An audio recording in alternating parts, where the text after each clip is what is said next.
Hello YouTube, CivilianSnowman here, and today I'm going to review Lars Von Trier's Antichrist. The plot follows a married couple who are credited only as he and she, played by Willem Dafoe and Charlotte, how do you pronounce that? Charlotte Gainsbourg.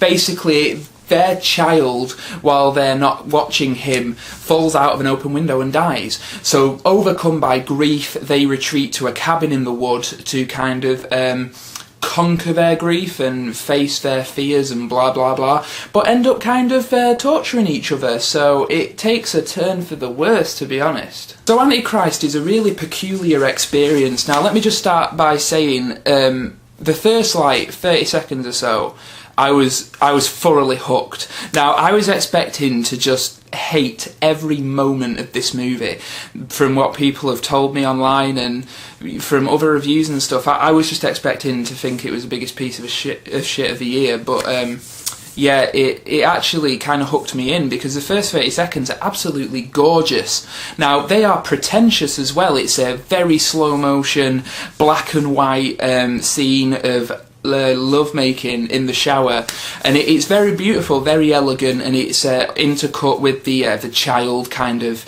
climbing up to a desk where there's an open window, and you know what's going to happen. The only thing is, you get about like 40 seconds into that scene, and you get a penetration shot, a real one, like you know, real sex going on.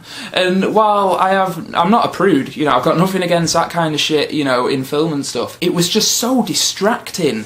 I couldn't, you know, get over it. I was kind of, you know, I was into it, into the scene and that, and then you just, you get this shot of penetration, and I just thought, this is just, you know, it kind of sets the tone for the rest of the film. It felt completely unnecessary, and like it was there for no other reason than to provoke a reaction from the audience. Now, it didn't have me, you know, screaming at the TV and, you know, fucking frantically writing to the Daily Mail, but it did have me thinking, you've just taken me out of the film, you know, and I was actually quite enjoying it. So, yeah, that kind of sets the tone for the rest of the movie.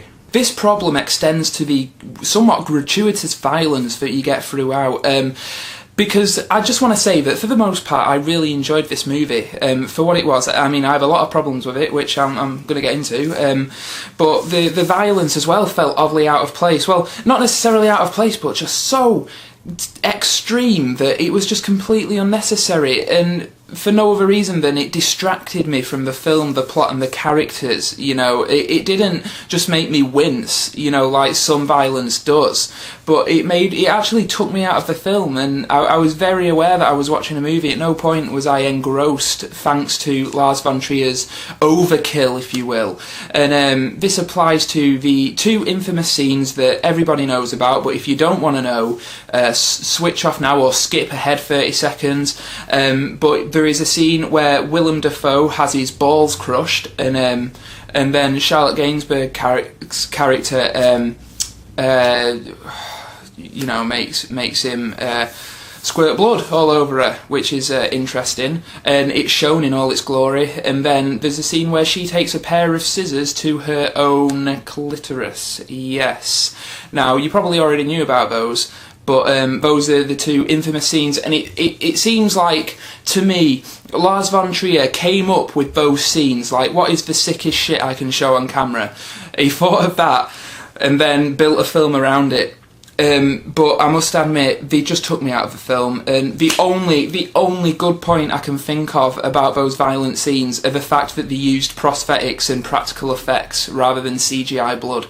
That is, you know, that is the only thing I could extract from that, because for the most part, it was just overkill and distracting, just took me out of the film, and really proved a detriment to the overall viewing experience.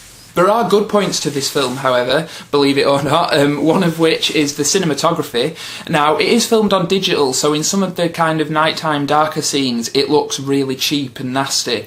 But for the most part, especially the black and white slow motion scenes and all that kind of stuff, it's very beautiful to look at, especially in HD. I mean, I've got the Blu-ray, it is a gorgeous movie, don't get me wrong. I mean, if you really have to own it, go for the Blu-ray, because it is beautiful. So that's one good point. The other good point, without a doubt, is the acting. I mean, for the most part, Charlotte Gainsbourg, I'm never going to get a name right, Charlotte Gainsbourg and Willem Dafoe, the only people in the movie.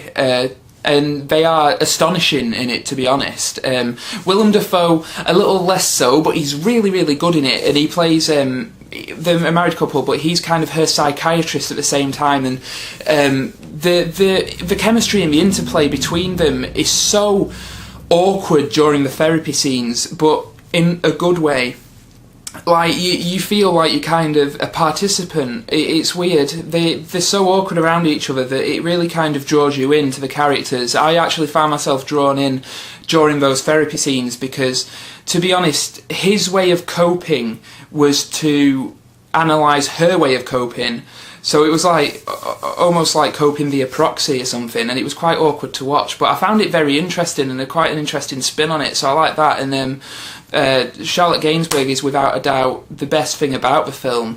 Now, she doesn't feel like an actress playing a role of a crazy woman. She actually feels deranged, you know, in the film. You actually kind of fear her. When Willem Dafoe's trying to get away from her, you're kind of willing him along because she's quite frightening. So I thought the acting was really, really good in this. Another problem I have with the movie, however, is the fact that it doesn't know what it wants to say. Or at least, if Lars Von Trier had a message in mind with this movie, it got lost in translation, because watching it, it's a clusterfuck of symbolism, and you'll know what I mean when you see the film. I'd hate to give away some of the little quirks, but it really is just a mash of different symbolism, religious subtext and all that stuff, and it just feels really confused. I mean, leaving the film, I had one kind of interpretation of it, and that is that women are evil creatures, you know, and while that is just a ridiculous notion, it's clearly something that Lars Von Trier was going for. I mean, that it cannot be misinterpreted.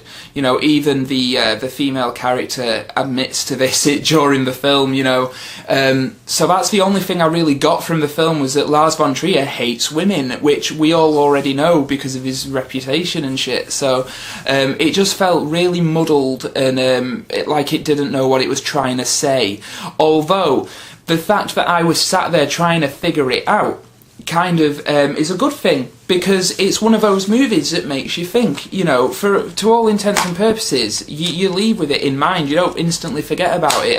It's quite an interesting viewing experience, and some people might get something from all the different symbolism, they might get a different interpretation of it, they might actually gain anything from it.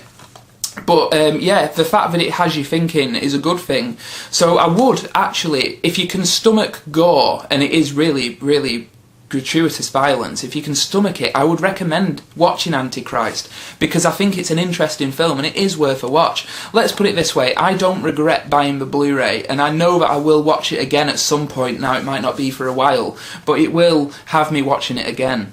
If I have to give Antichrist a rating, I'm going to give it 3 stars, and that is because there are about as many good things as there are bad things. I thought the acting was brilliant, you know, it was like watching a stage play almost. It was really good. The interplay between the characters, the actors was brilliant.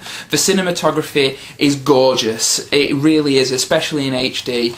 And like I said, it makes you think as well. It doesn't just leave you at the side of the road and, you know, whatever. It actually makes you think. Whether or not you can get anything from it is down to the viewer. I personally didn't, but yeah, so those are the good things. Bad things: gratuitous violence, random explicit sex scenes, and a muddled message.